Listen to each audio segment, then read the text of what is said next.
कोई बात नहीं अगर आप डरते हो, कोई बात नहीं अगर आप रोते हो, सब कुछ ठीक है, लेकिन हार मानना ऑप्शन नहीं होना चाहिए। ये लाइन है मुनीमा मजारी की, जिनकी लाइफ के बारे में जानकर ही सीधा मेरे दिमाग में आया कि इसको कुल मित्र पर पब्लिश करो। तो अभी आपको मैं इनकी सक्सेस स्टोरी बताने वाला हूं। मुनीमा मजारी जब 18 इयर्स की थी तब इनकी शादी हो गई।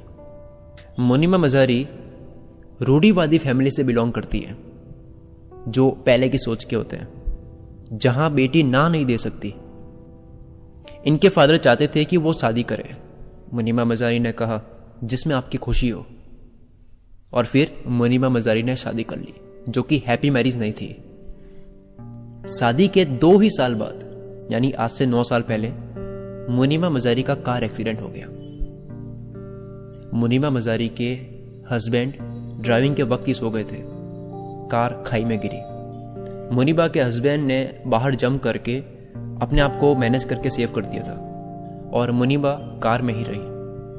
उनको काफी चोट लगती गई। उनके सीधे हाथ की कोहनी की हड्डी फ्रैक्चर हो गई थी, कलाई फ्रैक्चर हो गई थी, कंधे और गर्दन की हड्डी फ्रैक्चर हो गई थी, पूरा पंजा फ्रैक्चर हो गया था। लेकिन उन्हीं चोटों की वजह से मुनीमा मजारी की पूरी लाइफ कंप्लीटली चेंज हो गई। मुनीमा मजारी को स्पाइन पर भी चोट लगी थी, यानी रीढ़ की हड्डी पर। कुछ लोग बचाने के लिए आए थे। मुनीबा को कार से बाहर निकाला, उन्होंने CPR दिया। मुनीमा मजारी के लिए 2.5 महीने हॉस्पिटल में बहुत भयानक थे। मुनीबा ने आस ही छोड़ दी थी। एक दिन डॉक्टर ने मुनीमा मजारी को कहा, मैंने सुना आप एक आर्टिस्ट बनना चाहते थे, लेकिन हाउसवाइफ होने की वजह से आपने ये छोड़ दिया। तो आपके लिए एक बैड न्यूज है, आप अब पेंट नहीं कर सकोगे। दूसरे दिन डॉक्टर मुनीमा मजारी के पास आए और बोला, आपकी रीढ़ की हड्डी की चोट काफी ज्यादा है, अब आप फिर से चल फिर नहीं सकते। मुनीबा ने लंबी सांस ली और कहा, इट इज ऑल राइट।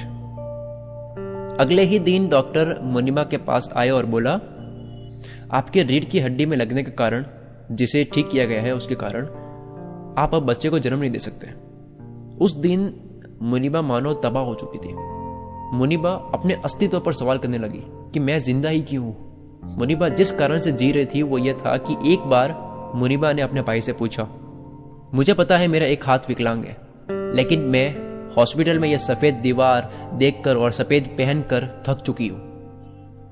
मुझे कुछ कलर्स दो और कैनवास दो, मैं पेंट करना चाहती हूं। तो जो पहली पेंटिंग मुनीमा मजारी ने बनाई थी वो उन्होंने अपने डेथ बेड पर बनाई थी, जहां उन्होंने पहली बार पेंटिंग करी थी। ये कितनी अजीब थेरेपी थी कि मुनीमा मजारी बिना एक सिंगल वर्ड भी बोले मुनीबा अपने दिल से पेंट कर सकती थी।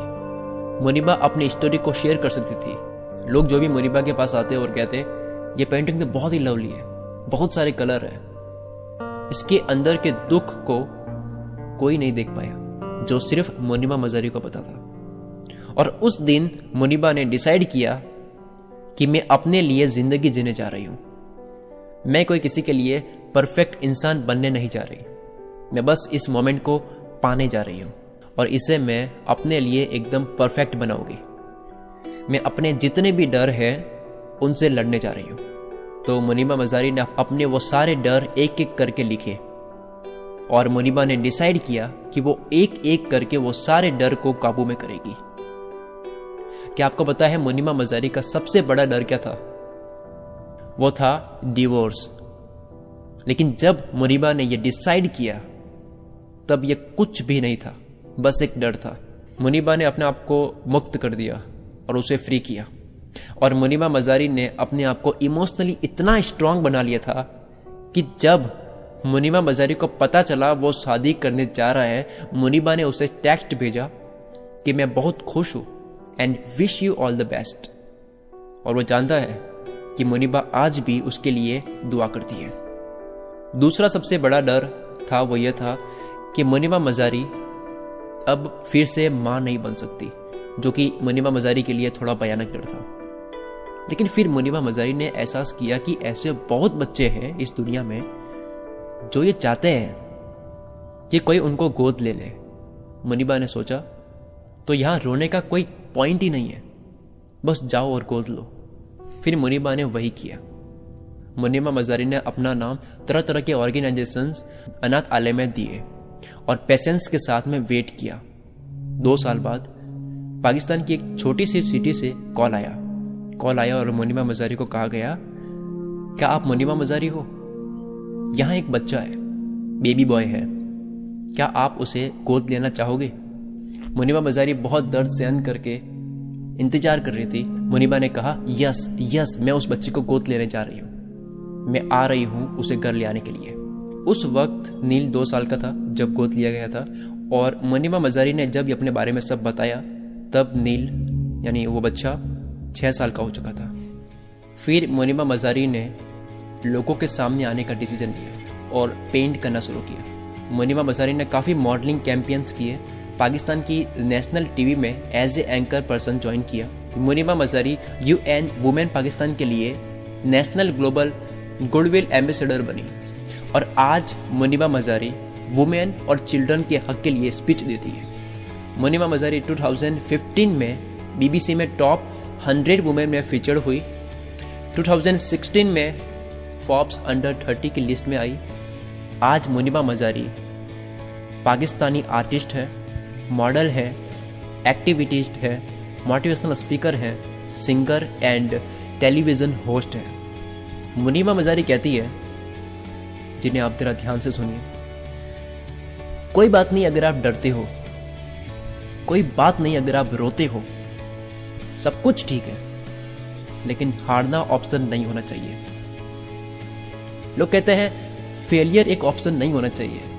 मुनीबा मजारी कहती है फेलियर एक ऑप्शन होना चाहिए, क्योंकि जब आप फेल होते हो आप ऊपर उठते हो, फिर आप फेल होते हो और फिर आप ऊपर उठते हो, और इस तरह आप चलते जाते हो। हर एक सांस जो आप ले रहे हो उसे मजे से लो, अपनी जिंदगी को सेलिब्रेट करो, उसे जियो, अपनी मौत से पहले मत मरो। असली खुशी जो है वो ग्रेटिट्यूड में छुपी है, यानी शुक्रगुजार करना। तो ग्रेटफुल रहो, जिंदा रहकर हर पल को जियो। इस वीडियो को लाइक कीजिए और अपने सारे फ्रेंड्स के साथ में शेयर कीजिए। आपके सिर्फ एक शेयर करने की वजह से कितने लोगों को हिम्मत मिलेगी ये आप नहीं जानते।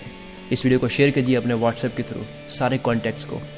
और अगर आप इस तरह की वीडियोस आगे भी देखना चाहते हो तो इस चैनल को सब्सक्राइब करने के बाद और ये पास में जो बेल आइकन है उस पर क्लिक कीजिए, ताकि आपको मेरी अगली वीडियो भी मिल सके। और अगर आप मुझे फेसबुक और इंस्टाग्राम